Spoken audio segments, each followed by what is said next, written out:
All right, as people start to join, we will welcome them to the live. Of course, you know me, I'm Ben Meiselas from the Midas Touch Network. And of course, you know Ryan Lizza, who runs Telos News as well, right here on Substack, another independent news network, bringing you the news directly. We've got a lot to discuss. We'll let until more people join the chat. But as people start to join, Ryan, I'll just say from the outset, it's great to have you on. It's great to see what you're building as well right now. And before I was doing news back in the day when I was a litigator traveling the country, taking depositions all day and going in front of different courts and trials across the country, I'd follow you. You know, I would watch you. I'd watch you when there were different platforms back in the day where you would be on, and so. Here we Yeah. are, though, in 2025, in a brave new world, a very different world, Ryan. Well, and you and your colleagues are pioneers of what is to me the most interesting uh, uh, development in media since I've been doing this. I started basically in 1997 out on the West Coast at the Center for Investigative Reporting. And I was always really interested in alternative media and independent media back then. And I just kind of got on the track of the more traditional track, and I love seeing how this has exploded. And you guys have been an inspiration, I think, for a lot of normie corporate media types who are trying to figure out this new world. And I tell people all the time, I started in April with Telus News, and within 24 hours of launching, I told people, I told Hamish, who runs Substack, like, I should have done this years ago. Like the platform is just the tools in the platform are amazing. And I started right at the moment when things were getting really, really, really dark in corporate media, and they've just gotten worse since April. We can talk, we can talk about that. And I've never looked back. I couldn't, maybe my mind will change years down the road, but I could not imagine being in one of these newsrooms right now that is twisting themselves in knots to accommodate this administration.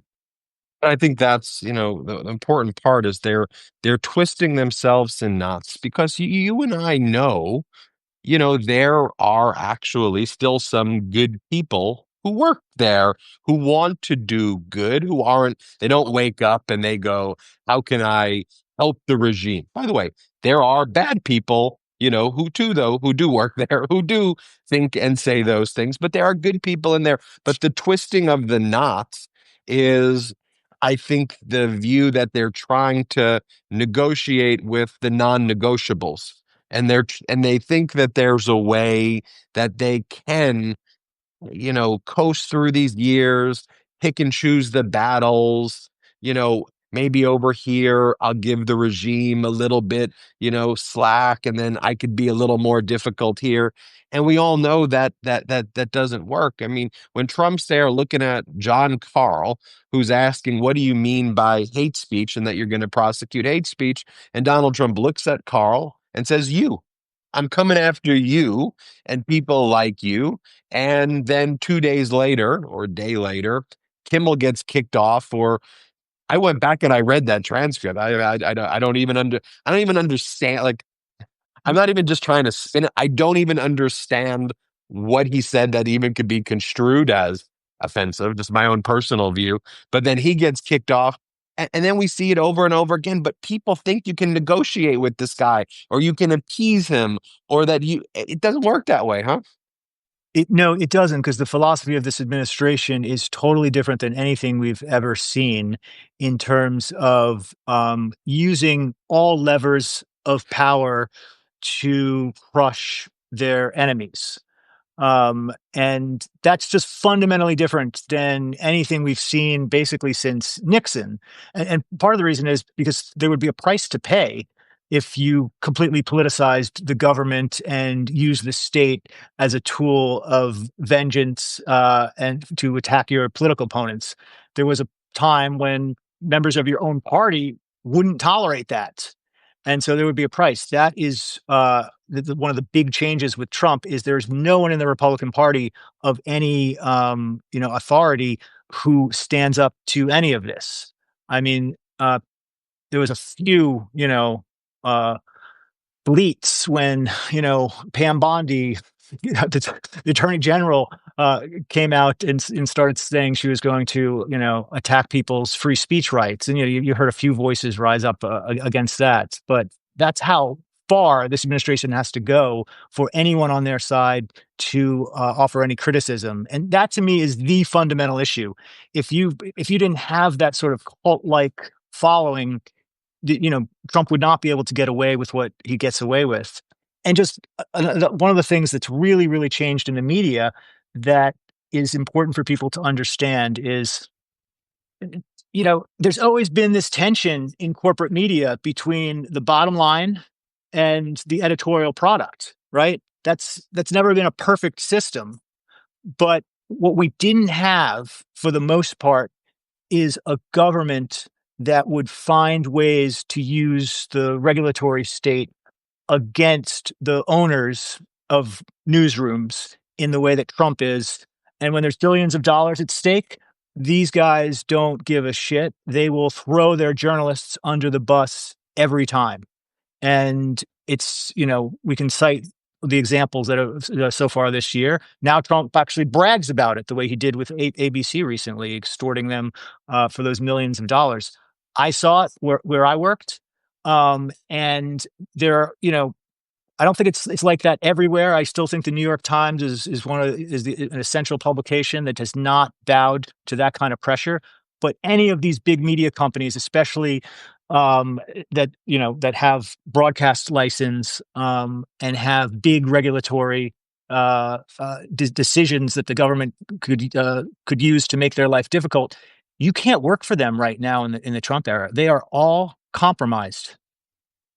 The Stephanopoulos settlement, that ABC one, go back, was that, I think that happened in December, right? Yeah. Election November, that was in December. Right around that time, you had a lot of media figures, oligarchs going to Mar-a-Lago, kissing the ring. I Yep. remember where I was. I was in DC at that time, and it hit me with the thud, that settlement. Just to remind everybody, George Stephanopoulos referred to what Donald Trump was found liable in front of a jury as using the R word versus sexual assault.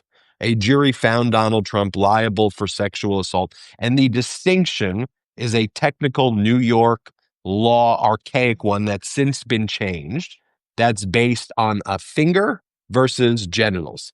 So Donald Trump being found sexual assault liable was finger versus being found liable for the actual R word. So what Donald Trump was saying that defamed him and hurt his reputation.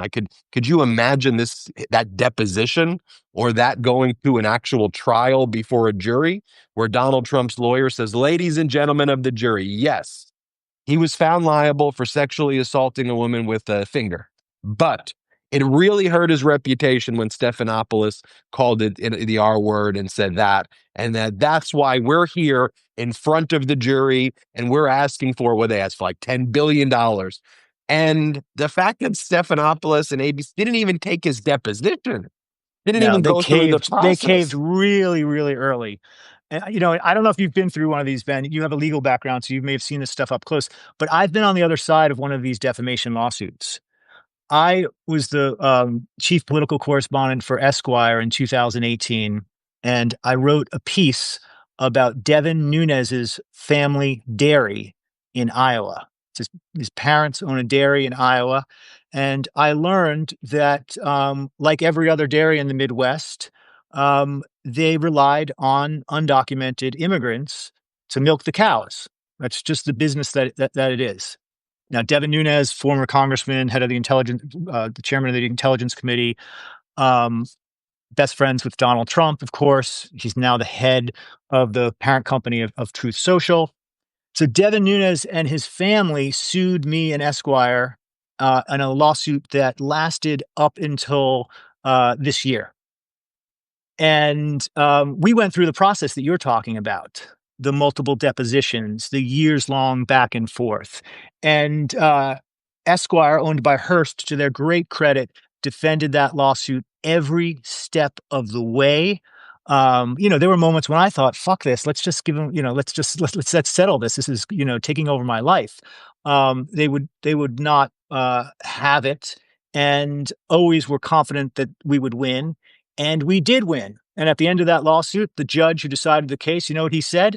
He said the article was correct, and that it was true that Devin Nunes's parents' dairy were using undocumented immigrants. We actually proved during discovery that they had been relying on undocumented immigrants since the dairy started a couple of decades ago.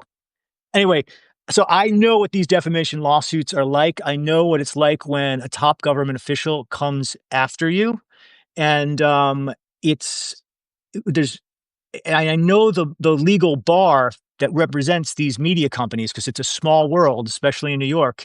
And as you point out, of course they knew if that lawsuit went forward, they would be victorious. They did it strictly as a bribe to Donald Trump. It's one of like the 5,000 stories this year that in any other administration would have been like, a 10 megaton bomb that we would still be talking about every day, but is literally just like, a minute in Trump administration time.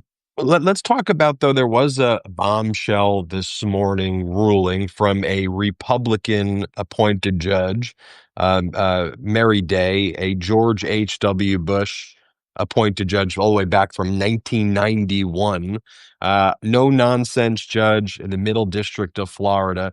He got assigned the Trump defamation case against the New York Times, where I read that thing. I know you read that thing. It was like 85 pages of slop, like the weirdest lawsuit ever of Trump saying how great he is, how rich he is, the ratings of The Apprentice. I'm like, what is this lawsuit about? What are you suing the New York Times for? And then you get to literally page 81 after I didn't know what it was about until the judge made that point as well in the order today.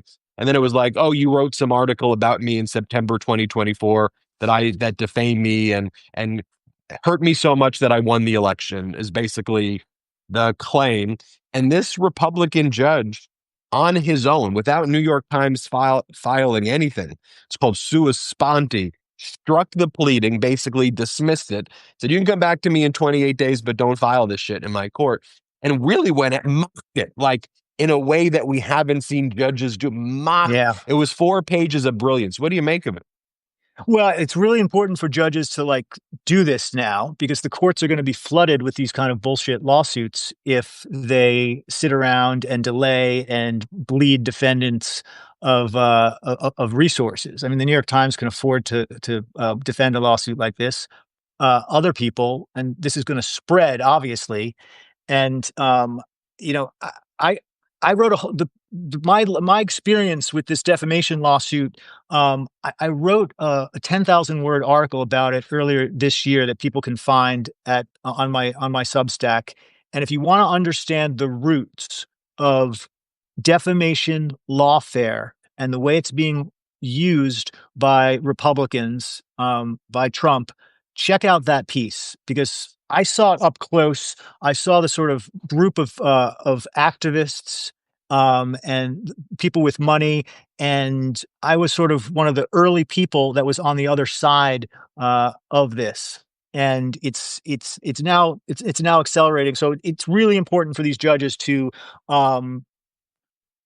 to use a little bit of mockery and shame so that people think twice before they file these lawsuits. One of the points we made in my lawsuit is Devin Nunes, by that point, had sued, I lost count, maybe a dozen, 2 dozen different journalists. And in every single lawsuit, he'd go into court and say, this article has destroyed my reputation. So we would say, well, Congressman Nunes, you already said your reputation has been destroyed, but in 6 other lawsuits. So how could our article affect your reputation? And as you know, in defamation law, that actually matters a lot. Like if you don't have a reputation to defend, you can't defame someone. So it's worth asking Trump as he files more and more lawsuits, how could his reputation be any more destroyed, given he's gone into court now for years saying he's been defamed over and over again. Well, it seems also that even if Trump does refile, knowing him, he'll probably go, I'm going to dismiss it there, try to file in some other district somewhere else to try to go judge shopping and find somebody else and dismiss it without prejudice and refile it soon. But the floodgate would seem to be open for discovery in that case if New York Times wants it, and that judge is not going to let Trump wiggle out of it, especially in that order referring to Donald Trump as a prominent United States citizen brought this lawsuit against a prominent American media company, making it very clear, as I'd emphasize, this is citizen Trump and his citizen grievances versus a private company. And you're in litigation world. Okay, this is what you want. Do discovery, New York Times. I want to talk about another topic before we go, though, which is your recent Substack article called Red Caesarism. I hope I'm saying that right. But you focused on the trip that Trump took to the UK. The way I've been describing it in videos is, first off, in addition to being a waste of US taxpayer and UK taxpayer dollars, it's also very odd that the first place Trump went to as the head of state, though, and just leader, that you would go to the castle and be driven around in carriages and go to, Windsor Castle where the Princess Kate wears the crown. Like, it's not normal stuff that like leaders do. So it was, to me, I was like, they're giving him the Disneyland kind of UK Prince King experience because they want things out of him, lower tariffs. They want help with Ukraine, but out of their self-interest, they've created what's that show on HBO with the really funny guy who creates the fake sets, and then he did a great one about the airport, with the how pilots. I'll go remember the guy's name. He used to I be on don't know. Comedy Central.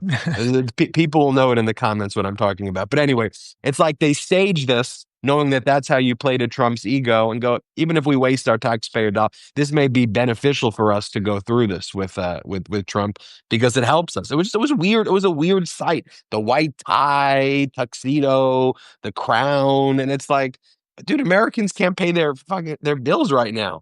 Nathan People Fielder. pointing out it's a Nathan Fielder. Yeah, yeah, very popular in my household here. We were watching Nathan the other night, actually, the old episodes. So yeah, like look, the Brits know how to. Trump is psychologically very easy to manipulate when you understand him, and a lot of foreigners have figured that out, especially the Brits. The piece that I wrote was basically using his trip to suck up to a king to talk about to try and frame what we're witnessing with the Trump administration with this extremely fringe theory that has now become, I think, the operating language and the operating guidebook of the Trump administration. And it goes by the name of Red Caesarism.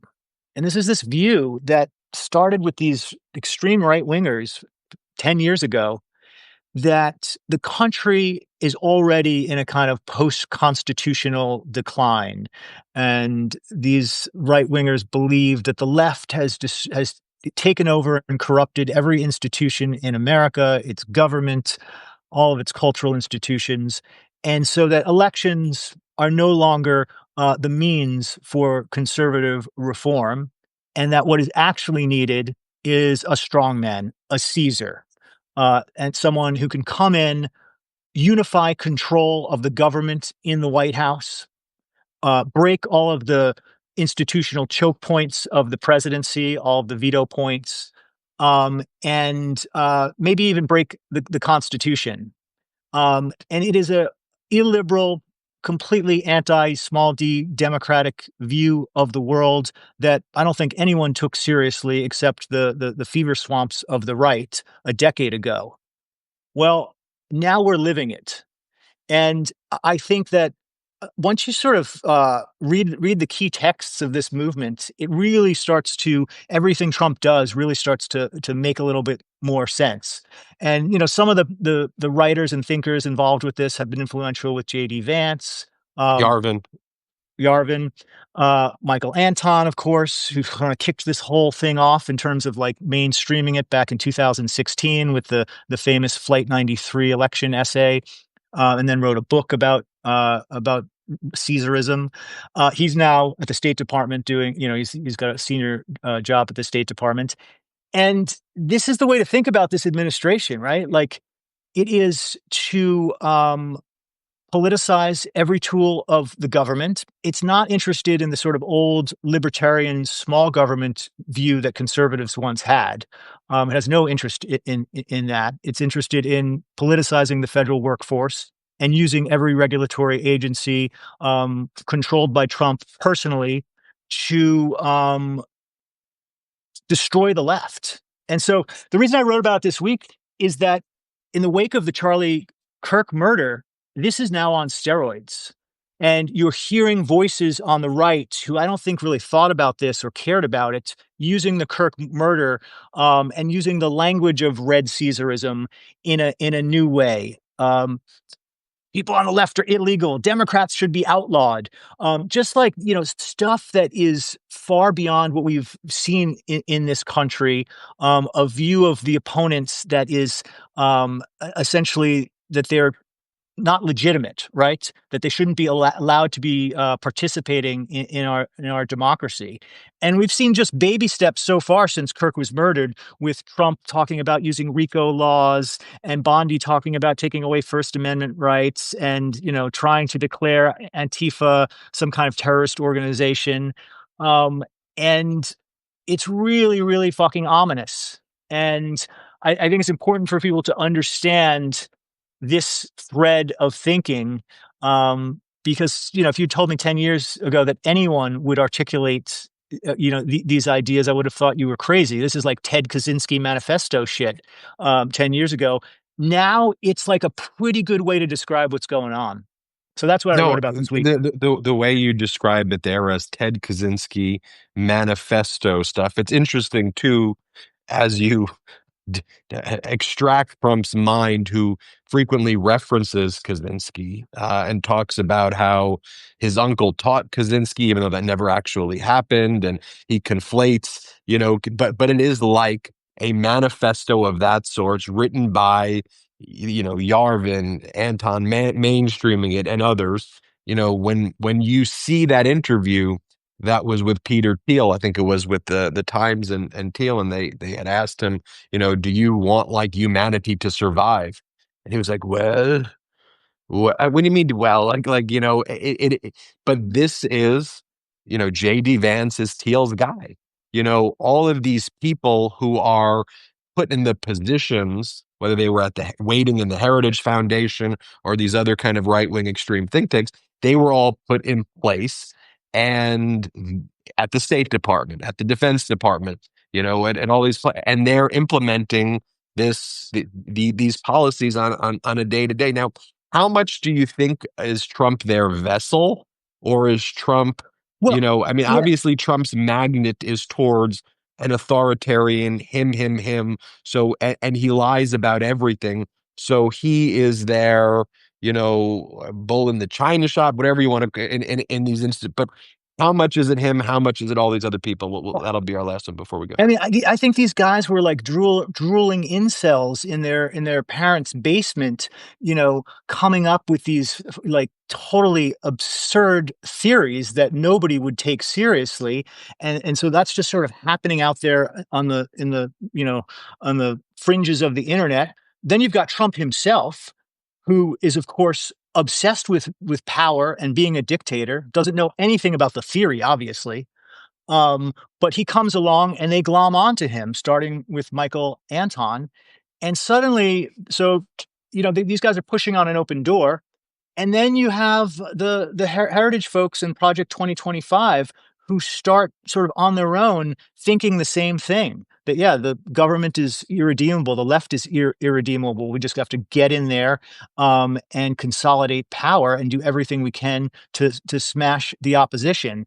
And so the what you might call more traditional conservatives, if you think of them that way, at the Heritage Foundation, they're meeting kind of the Yarbins of the world in the middle, and then you've got Trump who comes along and has absolutely no interest in rules or the Constitution, and is personally interested in absolute power, and so it's all sort of mashed up. And then you have Republicans in Congress who won't say a word because they're scared of their own shadows. And we're not unique. This has happened in other countries, and it's happening here. I think the only thing that is shocking to me is how few Americans really, really, really understand what's going on, and there's the relative um, lack of interest in how bad things are getting, and I worry people are gonna wake up and it's gonna be too late. Trump is on a path where he's going to do something really, really, really ugly with these emergency powers and fake emergencies that he keeps calling for. And yeah, you know the literature out there. You know what it's like in other countries. This stuff doesn't happen in one kind of fell swoop. It's cut by cut by cut. It's only September. They started in January, and we are well, well down the path to an authoritarian government. And as corporate news has bent the knee, you have independent news like Tellus, Midas. Like I saw our friends at Crooked in here, our friends across the spectrum. I saw Levin here reporting on Ukraine. So there's so many countless people who I've seen even here right now with big platforms on Substack who are out there, doing their part. And even if you don't have a big platform, you have a platform by being a part of this big platform together. So everybody here who's commenting, and I see actually lots of comments and optimism. Don't despair. We see the No Kings protests growing. We see actual people taking back power, and that's a reaction to what we're seeing. And that leaves me ultimately optimistic, even in all of this horror show that exists. Why I still feel confident is I still, and perhaps I'm, whatever, naive. I still feel that Americans in general will choose empathy and love and democracy over hate if they just can understand that it's really an existential moment and this isn't a game and this isn't a drill. So I'll tell everybody, make sure you subscribe to Ryan Liz's Tell Us. I read those articles to help also inform me philosophically in my reporting. Thanks what you do. And Ryan, anything you want to say before we go? Just, I appreciate your optimism. I think you're right. I think where I am on that is there's some things we're never going to get back. I really believe that. I think we've crossed the Rubicon on some things, but and I share your optimism with this caveat. I think things are going to get a lot worse before they get better. Well, with that, we'll say thank Thanks you, for having me, Ryan. man. Great to have you on. Thanks to everybody for taking time out of your busy day to watch this. It's an honor to share this time with you. Make sure you hit subscribe here to the Midas Touch Substack. Become a member. Same thing with Ryan's Substack. Tell us, become a member there. Back to cooking YouTube videos for the rest of the day and for the weekend. And maybe I'll have a quick cup of coffee. My niece just came in with a cup of coffee, No so we'll one do works harder than you, man. Take care. Have a great weekend. that. Bye. Have a good one.